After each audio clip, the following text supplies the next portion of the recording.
Nobody wants to work anymore. You've heard it from a boss, from an uncle at dinner, from a millionaire on television. And while they say it, you're answering work emails at 9 at night. So let's do something nobody who says it ever does. Let's check. Start with the simplest number there is. The share of working-age Americans, ages 25 to 54, who are working or looking for work. Right now, it's almost 84%. That is near the highest it's been in more than 20 years. Read that again. The generation getting called lazy shows up for work at rates the people doing the name-calling never hit. That's not a feeling. That's the Bureau of Labor Statistics. Now the part they skip. 1 in every 20 American workers holds more than one job. Millions of people. Clock out of the first shift, clock into the second. Drive for a nap after the office closes. Nobody stacks jobs for fun. You stack jobs when one paycheck stops covering one life. Call that a lot of things. You can't call it lazy. Because something did change. It just wasn't your effort.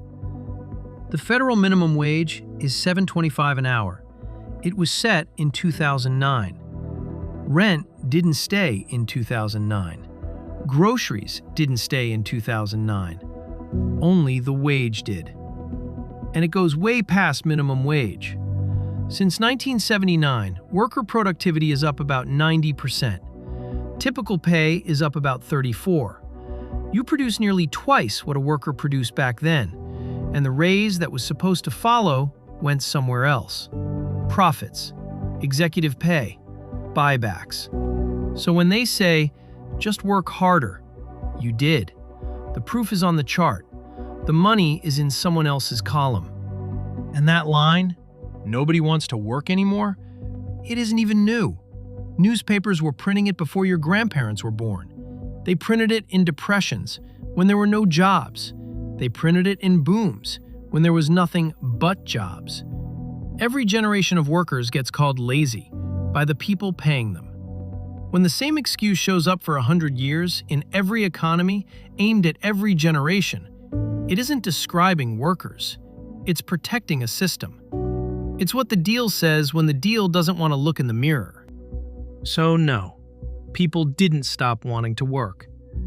People stopped accepting a deal that doesn't work.